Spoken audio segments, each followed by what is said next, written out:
কিষাণুর গলা দিয়েই করলাম, কারণ এরকম মানুষ অনেক ভুল বুঝেছে, ভুল শুনেছে, সঠিকটা শুনেও মানুষের মিথ্যাচারিতা করেছে এর আগেও। ওই পোর খাওয়াকে বোরখার নিচে বলে দালালের মতন হতচ্ছাড়ি অসভ্য কুলাঙ্গার মহিলা আমি দুটো দেখিনি, যার জন্য আমি ওটাকে বারংবার দিয়েছি।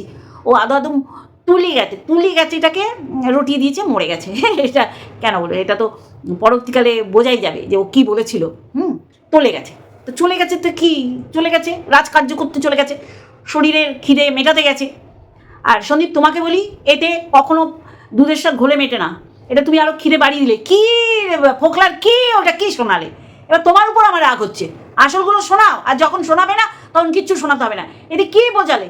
ফোকলা তো স্টার্টিং করেই ছিল তোমার বউকে ভাগিয়ে নেবে বলে, আর তোমার বউ না ভেগে গেলে কারো ক্ষমতা হতো না বাড়ি থেকে নিয়ে যাওয়া। ফোকলা করে বল না দিয়ে নিজের চলে যাওয়া চরিত্রহীনা মহিলাটাকে দোষারোপ করো। পুরুষ আসবে ভাগানোর চোটে। যত সব কি কল রেকর্ড শোনালে তুমি, কি শোনালে? দরকার ছিল না তো, আমি তো বলছি দরকার ছিল না। এইটুখানি শুনিয়ে এটা সবাই জানে ফোকলা একটা নোংরা চরিত্র, স্বভাব, তারপরে পরিষ্কার থাকার ক্ষেত্রেও। এদের কল রেকর্ড শুনিয়েছে পরিষ্কার সতী ওই লাক্ষর দালাল, ওদের চ্যানেল থেকে এদের গলাগুলো পাওয়া যায়। তুমি যদি সেই রকম প্রুফ দিতে পারো তবেই দেবে, দিও না, জাস্ট দিও না। এগুলো কি হচ্ছে? হ্যাঁ, মানুষের খিদে বাড়িয়ে দিচ্ছ, দুধের সাথে ঘোলে মেটাচ্ছ, এইগুলো চলবে না। যেটা বলতে বসেছি বন্ধুরা, কথা হচ্ছে বাচ্চাটাকে নিয়েও নোংরামো হচ্ছে, যে বাচ্চাটা এইটা বলেছে, যে জিনিসটা বাচ্চাটা বলেনি সেটা কেন এইরকম বলা হচ্ছে যে বাচ্চাটা বলেছে। আমি ভালো করে শুনলাম, তুলে গেছে, না মরে গেছে। হ্যাঁ, আমি তো বলবো যে ও মরে গেছে বললো না কেন, চলে গেছে কেন বলছে? কারণ তার মা বেঁচে থেকেও তার কাছে তো মৃতই, তার কাছে নেই। যখন মায়ের বুকের দুধ খাওয়ার সময় তখন মা চলে গেছে। তাহলে বাচ্চাটার প্রতি তো অন্যায় অবিচার করেছে। এখন ফটো টানিয়ে কি বোঝাচ্ছে যে সন্তানকে সে এত ভালোবাসে যে ওই হাহাকার করবে ফ্ল্যাটে, তাই জন্য ফটো ঝুলিয়েছে, যে ফটো দেখাতেই পাচ্ছে না। এত অধিকার মায়ের, প্রচুর অধিকার ছিল। তো বাবা বলছে তো রিকভারির দিন বাচ্চাটাকে দেখতে চায়নি, তখনও মাল গোছাতে দেখতে মস্তানির মতন করছে। পাড়ার লোক, তবে পুলিশ ধমক দিয়েছে, আপনারা কেন যাচ্ছেন, যান গিয়ে গাড়িতে বসুন। ফালতু মেয়ে ছেলে, একে সাপোর্ট করছে এই লাক্ষর দালাল। এই লাক্ষর দালাল, তুই সব জেনে শুনে তুই আসলগুলো বললি না। তুই কে সিংহাসনে তলা পড়ছে না, কোন কাল্পনিক চরিত্র? তুই মেয়ে ছেলে, তুই বজ্জাত, এতটা হারে বজ্জাত। তুই গপুকে কোলে নিয়ে তুই বলছিস এগলেস কেক, তাও আমরা তোর বিরুদ্ধে চারণ করছি, তোর বিরুদ্ধে ভিডিও নামাচ্ছি। তোর ওখানে গেছিল ওই মুন নাকি ওই যে হেলদি, সে বলেছে আমি আমার সামনে দাঁড়িয়ে ওরা উইথ এগ কেকটাকে এগলেস কেক বলছে। আমরা তো মিথ্যাচারিতাই করছি, ধর তোর এগেনস্টে। তোর মিটআপে প্রেজেন্ট থাকা মানুষ বলছে যে তুই মিথ্যে কথা বলছিস।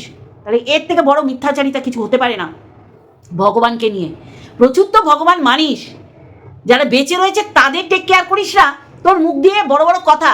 ওয়াইটি না থাকলে তুই কাকে দেখাতিস ওই ছুঁচো মেরে? ওয়াইটি না থাকলে ওই মাথা যে কি ফেটেছে, কত স্টিচ পড়েছে, ওটা কাকে দেখাতিস? আবার বরকে দিয়ে ড্রেসিং করাচ্ছিস, মানে কি অবস্থা না? ওয়াইটি না থাকলে তোর বরের যে এত গুণ কীর্তন, চ্যানেলই খুলে দিয়েছিলি। তোর বরকে বিক্রি করে রিম্পা ভাইরাল হয়ে গেছে। দাদা নমস্কার, ভেলু দাদা। তাহলে তোর বরের ক্ষমতা নেই, কী করবি? সেই জায়গায় সন্দীপ ওয়াইটিতে এসছে, রোজগার করছে, মানুষ দেখছে, তাই মানুষ না দেখলেও রোজগার করতে পারতো না। এরকম অনেকে ব্যাঙের ছাতার মতো চ্যানেল গজিয়ে উঠেছে। সবার চ্যানেলে কি ভিড় হয়? তোর অবস্থা দেখ না, তুই অন্যের অবস্থা ছাড়। তোর নাকি হিংসা নেই? তোর মতন হিংসুরে মেয়ে ছেলে, লোকের একটু ভিউজ বাড়লেই তোর হয়ে যায় চুলকানি রোগ আরম্ভ হয়ে যায়, ইজগার্ড নিয়ে বসতে হয়, এমন জায়গায় জায়গায় চুলকানি করতে হয়। ওয়াইটি যদি তোর বর সেইভাবে ফেস ভ্যালু বাড়াতে পারতো, তোর এই মলদারের চাকরি তুই ছাড়িয়ে দিতিস। বড় বড় কথা বলছিস। সবার বর রোজগার করছে বসে, বউ রোজগার করছে, বর কাজ করে না। তোর তো একটা কষ্ট, কারণ তুইও জানিস তুই যেই ভাষায় যেইভাবে আক্রমণ করে ভিডিও করছিস, আজকে আছে তোর চ্যানেল, কালকে নাও থাকতে পারে। আজকে তুই আছিস, কালকে ওয়াইটিতে নাই থাকতে পারিস, না বেঁচে থাক। তাহলে এই কারণে তোর বরটার চাকরিটাও তুই বলিস না, বলতে পারিস না জোরের সহিত যে চাকরিটা ছেড়ে দাও, ক্যামেরাম্যান হও। ও সন্দীপকে বলছে, সন্দীপের ওখান থেকেই জন্ম ক্যাতাকুরানির, মানে ওয়াইটিতে মুখ ফেস ভ্যালু বাড়ানোর। তো সন্দীপ দেখাবে না, তোর বর দেখাবে। তোর বর দেখাতে পারলো না, তোর দুর্ভাগ্য। অভিনয়টাও করাতে পারলেন, বন্ধ করো ক্যামেরা বন্ধ করো, ধরা খেয়ে গেল। তাহলে তোর বর যদি অভিনয় ফুটিয়ে নাও ওঠাতে পারে, তোর বর যদি ভাইরাল নাও, ট্রেন আসছে ট্রেন যাচ্ছে, ট্রেন আসছে ট্রেন যাচ্ছে, তাহলে কে দেখবে? কে ভিউজ দেবে বল? কে ভিউজ দেবে? তোর ব্লগ চ্যানেলটা দেখ, পুরো সেই তলানিতে এসে ঠেকেছে। কন্ট্রোভার্সি ছুড়ে দিস, তখন মানুষের দুটো দেখতে যায়। তার তো শ্বশুর শাশুড়িকে বিক্রি করে তোর খেতে হয়, যেগুলি কোনো সাথে পাচে থাকে না।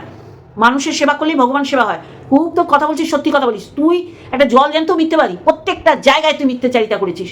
গপু হাতে নিয়ে যে মিথ্যে কথা বলে, সে আবার সত্যি কথা বলে, সেটা আশা করা যায়? বলিসনি তো অযোধ্যাকাণ্ডে বাসের মধ্যে ফোকলা ছিল, তুই বলিসনি তো, দেখেও বলিসনি। তখন কোথায় মুখ গুজে রেখেছিলি? হ্যাঁ, কারণ বড় বড় কথা বলছিস। ঠিকই তো, দুদিনের চুল পড়া উঠে যায়, এটা তো স্বাভাবিক। কিন্তু তোরও তো তাই দেখাতে হয়, তো ছুঁচো মেরেও দেখাতে হয়, ছুঁচো মেরে রক্তও দেখাতে হয়। কত নৃশংস হারে বজ্জা। ওয়াইটি না থাকলে কি করে দেখাতো? হ্যাঁ, ওয়াইটি না থাকলে সত্যিই তো তুই কি করে দেখাতিস? তুইও তো সব দেখাচ্ছিস। ওয়াইটি না থাকলে তোর এই রোজগারটাই হতো না। বারংবার বলিস আমি পয়সার জন্য এসেছি, পয়সার জন্য। মানে কী দুরবস্থার কথা তুই বলিস, যে বড় তোকে পয়সা দেয় না, আর তখন তো শ্বশুরের পয়সার উপর ভিত্তি করে তোর বাবা বিয়ে দিয়েছিল। ও কীরকম একটা ওকে ধরছে, তোর কথাও যেন কত শোনে। তুই যেইভাবে বলছিস, ও তোকে পাত্তা দেয় না, তোকে ছেটে ফেলে দিয়েছে।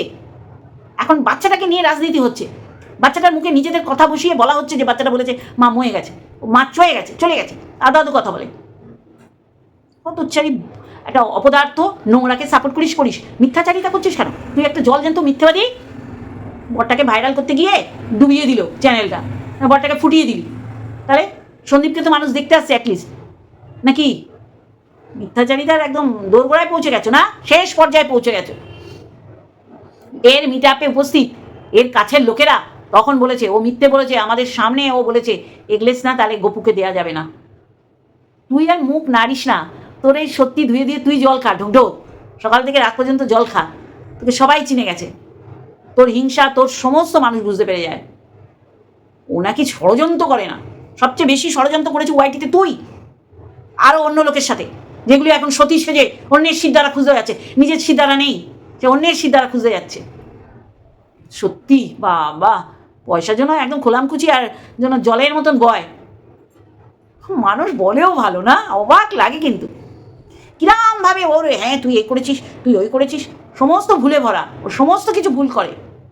তুই বসে এলি রং করা নিয়ে, ওরকম ড্যাম খাওয়া, এরকম জল ঢোকা ফ্ল্যাট, ওই উনি চাইছেন তাড়াতাড়ি যেন বিক্রি হয়ে যায়। ড্যাম খাওয়া ফ্ল্যাট কেউ নেয় না, ওখানে কোনো শুভ বলে কিছু থাকে না।